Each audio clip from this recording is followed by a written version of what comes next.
Hello friends, এটা হচ্ছে crop production ম্যানেজমেন্টের পার্ট 3। লাস্ট পার্ট অবধি আমরা ইরিগেশন অবধি কমপ্লিট করেছিলাম। শুধু ফার্টিলাইজার অ্যান্ড ইরিগেশনস নিয়েই আমি লাস্ট পার্ট করেছিলাম, এটা খুব ইম্পর্টেন্ট ছিল। আজকে আমরা বাকি চারটে করে দেবো, এটা বেসিক্যালি লাস্ট পার্ট, আর এর মধ্যে আমি সবটা কভার করে দেবো। আচ্ছা, এরপর আমরা আসবো হচ্ছে উইডসে।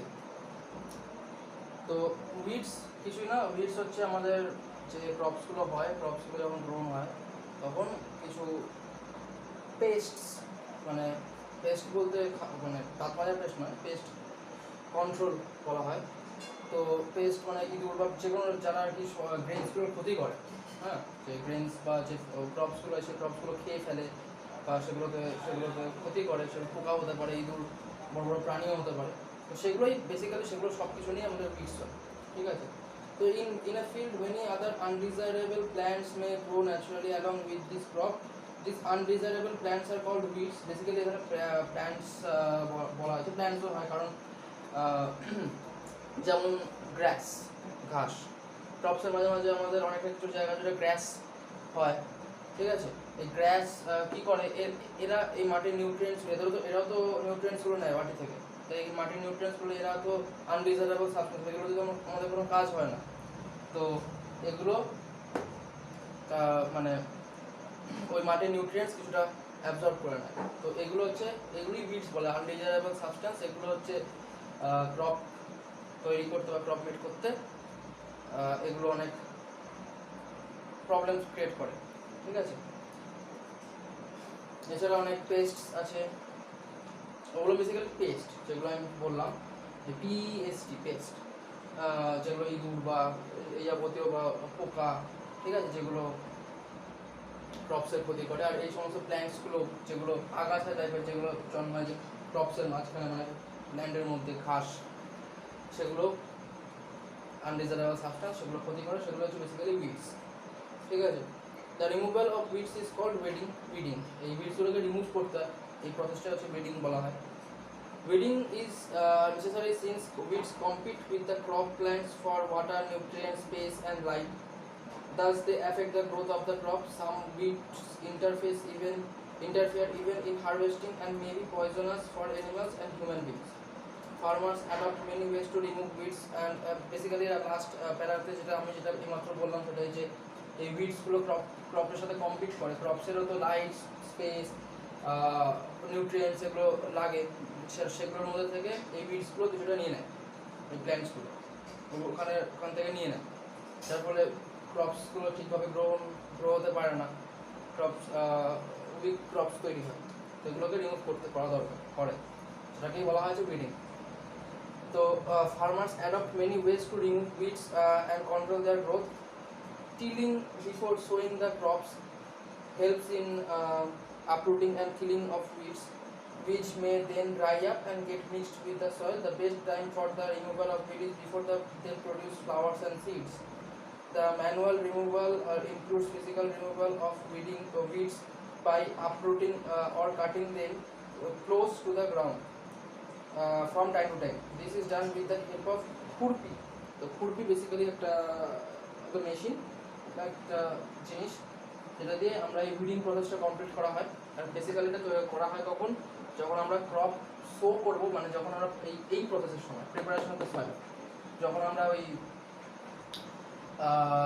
প্লাউ করি, যখন ইয়েগুলোকে, সয়েলটাকে প্লাউ করি, তখন ওর প্লাউয়ের সাথে সাথেই তখন ওর মধ্যে যে কিছু উইডসের চারা বা উইডসের যে উইডস যেটুকুই জন্মে থাকুক না কেন, সেগুলোকে একদম উপরে ফেলতে হয়, যার ফলে ওগুলো আর জন্মাতে পারে না। ইভেন ওগুলো যখন মরে যায়, ডেড হয়ে যায়, ওর সয়েলের মধ্যে মিশে যায়, সয়েলের নিউট্রিয়েন্টস বাড়িয়ে দেয়, ঠিক আছে।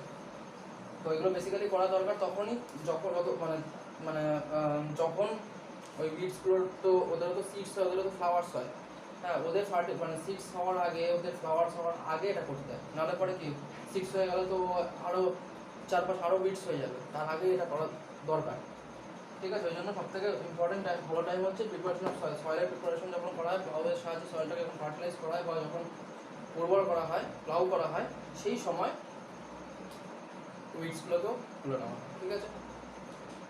তো weeds are also controlled by using certain chemicals called weedicides. উইডিসাইডস বলে সব জায়গায় কেমিক্যাল চলে এসছে, কেমিক্যাল দিয়েও বীজগুলোকে মারা হয়, যেটাকে বলা হয় কেমিক্যালসগুলোকে বলা হয় উইডিসাইড। আর সিমিলারলি পেস্ট কন্ট্রোল করার জন্য, পেস্টগুলোকে মারার জন্য, মানে যেরকম প্ল্যান্টসের ক্ষেত্রে বা অ্যানিমালসের ক্ষেত্রে, মানে অ্যানিমালসও তো অনেক ক্ষতি করে, আনডিজারেবল সাবস্টেন্স, সেগুলোকে কন্ট্রোল করার জন্য যেগুলো হয় সেগুলো বলা হয় পেস্টিসাইড। এটা উইডিসাইড, এটা পেস্টিসাইড, ঠিক আছে। তো উইডিসাইড হচ্ছে ফর উইডস কন্ট্রোল, ফর ওই যে সমস্ত প্ল্যান্টস যেগুলো হয় গ্রাস টাইপের, মেইনলি গ্রাসই, সেগুলোকে কন্ট্রোল করার জন্য, সেগুলোতে না হয় তার জন্য যে কেমিক্যাল তৈরি হয় সেটা হচ্ছে উইডিসাইড। আর পেস্ট কন্ট্রোল করার জন্য পোকা বা যেগুলো যারা গ্রেইনসগুলো খেতে আসে বা উইডসের মানে বা ইঁদুর, র্যাটস অ্যান্ড ইয়ে, তো সেগুলোকে কন্ট্রোল করার জন্য যেগুলো দেওয়া হয়, ছড়ানো হয়, সেগুলো হচ্ছে পেস্টিসাইড, ঠিক আছে। These are sprayed, এগুলো স্প্রে করা হয়। These are sprayed in the field to kill the weeds. They do not damage the crops. The weedicides are diluted with water to the extent required and sprayed in the field with a sprayer. তো উইডিসাইড এরকম ফার্মার্সের দেখা যাবে, ওরা পিঠের মধ্যে একটা bag, একটা ট্যাঙ্কের মতো নেয়, যেখানে ওর সামনে একটা এরকম লম্বা থাকে, আর ওটা ওর মধ্যে ছড়িয়ে দেয়। ওটা অ্যাকচুয়ালি উইডিসাইড। ওর মধ্যে কিছু উইডিসাইডসগুলো মানে ওয়াটারের মধ্যে মিশিয়ে সলিউশন করে ওটাকে ছড়ায়, স্প্রে করে দেয়, ঠিক আছে, ল্যান্ডের মধ্যে, ক্রপসের মধ্যে, ঠিক আছে। বেসিক্যালি উইডস এটাই। এরপর আসলে আমাদের হারভেস্টিং, এটা একটা বেসিক্যালি ইম্পর্টেন্ট পার্ট, বাট এর মধ্যে এত ইম্পর্টেন্ট না, but important. Harvesting is very important. তো হারভেস্টিং মানে হচ্ছে যখন আমাদের কি ক্রপসগুলোকে কাট করা হয়, ক্রপসগুলো শো করা হলো, তো আমাদের পার্টগুলো কী হয়, প্রথমে আমরা ক্রপ শো করার আগে, সোয়িংয়ের আগে কী করতে হবে, প্রিপারেশন অফ সয়েলটাকে প্রিপেয়ার করতে হবে, তারপরে শো করতে হবে, তারপরে ওটাকে যতক্ষণ না পর্যন্ত ওটা গ্রো হচ্ছে, ডেভেলপ করে, ততক্ষণ পর্যন্ত আমাদের ওটাকে দেখাশোনা করতে হবে, ফার্টিলাইজার ইউজ করতে হবে, ওটাকে দেখাশোনা করার জন্য ইরিগেশন করতে হবে, ওটার মধ্যে ওয়াটার, মানে ক্রপস থেকে ওয়াটার সোর্স দেওয়ার জন্য, বীজ কন্ট্রোল করার জন্য আমাদের উইডিসাইড ইউজ করতে হবে। তারপরে আফটার যখন ক্রপস পুরো ডেভেলপ হয়ে যাবে, পুরো একদম পুরো মানে প্যাডি থেকে যখন আমাদের প্যাডি পুরো মানে ধান অলরেডি হয়ে যাবে, বিট থেকে যখন আমরা বিটের পুরো ডেভেলপ হয়ে যাবে, মেইজ থেকে যখন পুরো মেইজ আমরা ভুট্টা যখন অলরেডি তৈরি হয়ে যাবে, তারপরে আমাদের ওই কাট করতে হয়, কাট করে ওটা মানে তখন লাস্ট ফেজ হারভেস্ট করা, ঠিক আছে। তো হারভেস্ট করা হচ্ছে তখন আমাদের এগুলো কেটে তারপর ওগুলোকে আমরা ফার্মার্সরা কী করে, বিক্রি করে বা স্টোরেজ করে রাখে, স্টোরেজের ব্যাপারটা আসছি আমরা। তো হারভেস্টিং হচ্ছে mainly the cutting of the crops, ঠিক আছে। Harvesting is of a crop is an important task. The cutting of crops after it is mature is called harvesting, ঠিক আছে। তো এখানে in harvesting crops are pulled out or cut close to the ground. It usually takes 3 to 4 months for a cereal crop to mature. একটা crop, obviously যে কোনো একটা crop পুরো এই প্রসেসটা কমপ্লিট হতে মোটামুটি 3 থেকে 4 মান্থ তো লাগেই। ওই জন্য একটা ইয়ারে একটা ল্যান্ডে বেসিক্যালি দুটো বা খুব বেশি হলে 3টের বেশি ক্রপ ইউজ করা যায় না, ঠিক আছে, মানে হারভেস্ট করা যায় না বা মানে ক্রপ তৈরি করা যায় না, ঠিক আছে। যাই হোক, তো এখানে harvesting in our country is either done manually or by sickle or by a machine, sickle মানে কোদাল, ঠিক আছে, পুরো or by a machine called harvester. Harvester একটা মেশিন থাকে, এটা একদম পুরো চালিয়ে দেয়, এটা একদম কেটে দেয়। হারভেস্টার সব ক্রপে ইউজ করা হয় না, ঠিক আছে। In the harvested crop, the grain seeds need to be separated from the chaff. This process is called threshing. Threshing is basically in class 6 এ ছিল, what is threshing? So this is carried out with the help of a machine called combine, which is in fact a harvester as well as a thresher. Threshing, তারপর farmers with small holdings of land do the separation of grains by and chaff by winnowing.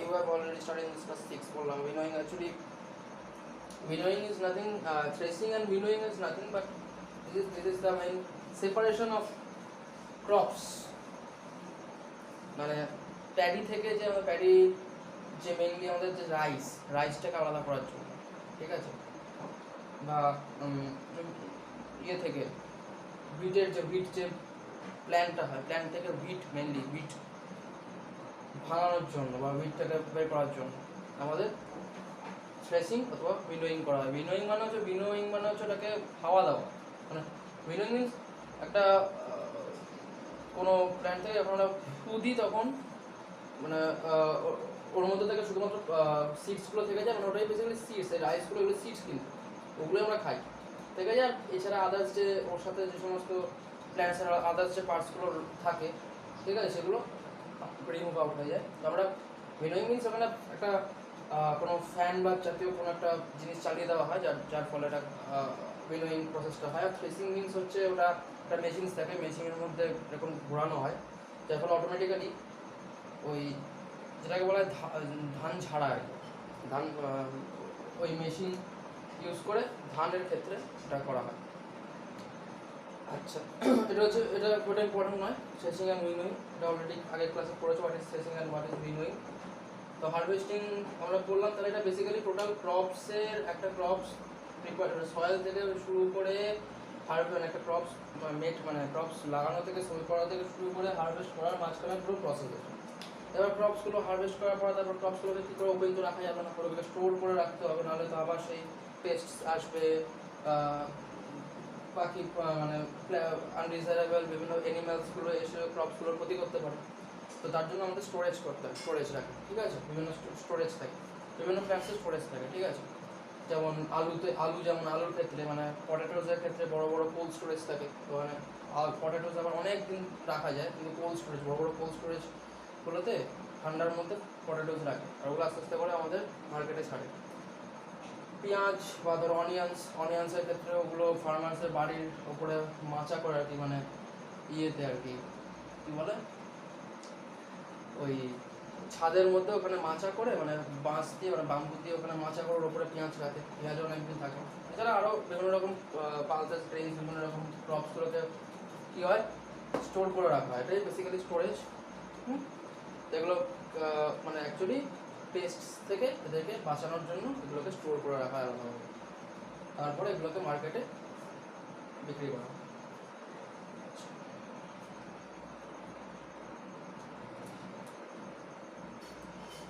তো হলো আমাদের mainly storage অবধি গেলে। আবার আমাদের animal husbandry, তাহলে আমাদের উইডস হলো, হারভেস্টিং হলো, বেসিক্যালি পুরো ক্রপস প্রোডাকশন ম্যানেজমেন্ট পুরোটাই প্রায় হয়ে গেলো। এখন স্টোরেজ হয়ে গেলো, এখন আমাদের অ্যানিমাল হাজবেন্ডারি আর কিছু না, অ্যানিমালস মানে আমাদের তো অনেকে আছে যারা শুধুমাত্র ক্রপসই মানে ক্রপসের প্রোডাকশন বা ক্রপ প্রোডাকশনই করে না, ধরো অ্যানিমালসও করে, মানে অ্যানিমালসের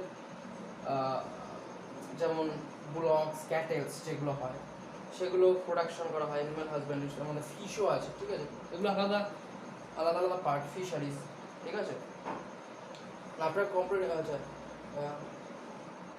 like plants animals also provide us with different kinds of food. আমরা মিট ফিড বা এই সমস্তের জন্য, বা দুধ, ঠিক আছে, মানে কাউ মিল্ক, ঠিক আছে, এর জন্য অনেকে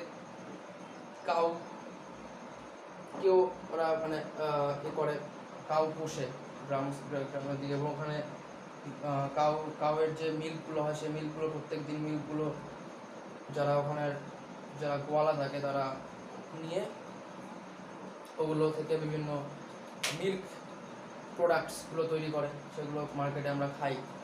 এছাড়া মিটস, ঠিক আছে, পোলট্রি, মানে অ্যানিমাল হাজবেন্ডারির মধ্যে পার্ট আছে পোলট্রি, ঠিক আছে, পোলট্রি যেমন আমাদের যে পোলট্রি আমরা যে মিটসের জন্য এগসের জন্য যে ইউজ করি সেটা পোলট্রিজ। তারপরে ফিশারিজ আছে, ফিশারিজ আমরা পন্ডস থাকে, পন্ডসের মধ্যে ফিশ গ্রো করে, ফিশের চাষ হয় বেসিক্যালি, ঠিক আছে। তো এগুলো যে অ্যানিমাল হাজবেন্ডারির মধ্যে পড়ে।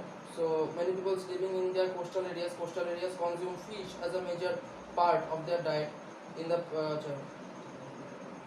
we have just seen that the process of crop production involves a number of steps like selection of seeds, sowing seeds. Similarly, animals reared at home or in farms have to be provided with proper food, shelter and care. When this is done on a large scale, it is called animal husbandry. ঠিক আছে, তো animal husbandry আর কিছুই না, ওই ফ্রুটসের মতো crops, একটা ক্রপসকেও যেমন আমাদের কেয়ার করতে হয়, সেরকম যতক্ষণ পর্যন্ত ক্রপসটা আমাদের ডেভেলপ হচ্ছে, ম্যাচিওর হচ্ছে, ততক্ষণ পর্যন্ত আমাদের কী হয় কেয়ার করতে হয়, সেটাকে অনেক কিছু ইউজ করতে হয়, সেগুলো প্রোটেক্ট করার জন্য সেগুলো সেরকমভাবে আমাদের শুধুমাত্র আমরা তো ক্রপসই তো খাই না, আমরা অনেক ফিশ মিট এ সমস্ত খাই, সেগুলোও তো ফার্ম আছে না, সেগুলো বড় বড় ফার্মিং হয়, রিয়ারিং হয়, সেগুলো হচ্ছে অ্যানিমাল হাজবেন্ড। তাদের ক্ষেত্রেও অনেক প্রোটেকশন করতে হয়, অনেক কেয়ার নিতে হয়, শেল্টার দিতে হয়, ফুড দিতে হয়, অনেক ব্যাপার আছে, অনেক প্রসেস আছে। সেটাই টোটাল সেই টপিক, সেই পার্টটা হচ্ছে অ্যানিমাল হাজবেন্ড। তোমাদের অ্যানিমাল হাজবেন্ডটা আলাদা পুরো বড় পার্ট আছে, বাট ওটা লাগবে না অত। এখানে মেইনলি ক্রপ, যেহেতু চ্যাপ্টারটার নাম ক্রপ প্রোডাকশন ম্যানেজমেন্ট, মানে ক্রপ নিয়ে কাজ করবো, তো ক্রপের পুরো ব্যাপারটা আমরা বুঝে গেছিলাম। অ্যানিমাল হাজবেন্ড্রি জাস্ট একটা টপিক, ক্রপসের মতো অ্যানিমালসেরও আমাদের রিয়ারিং করতে হয়, তো সেটারও অনেক পার্ট আছে। ক্রপসের মধ্যে যেরকম সোয়িং, ইরিগেশন, ফার্টিলাইজেশন আর কি, উইডস, মানে উইডস কন্ট্রোল, হারভেস্টিং, স্টোরেজ করা, প্রিপারেশন অফ সয়েল, এই সমস্ত যে প্রত্যেকটা পার্ট আছে, প্রত্যেকটা ম্যানেজমেন্টের আছে, সেরকমভাবে অ্যানিমাল হাজবেন্ড্রিতেও আছে। তো যাই হোক, তাহলে এটা টোটাল ক্রপ প্রোডাকশন ম্যানেজমেন্ট আমি কভার আপ করলাম। ঠিক আছে, তোমরা পড়তে থাকো। ওকে, গুড নাইট।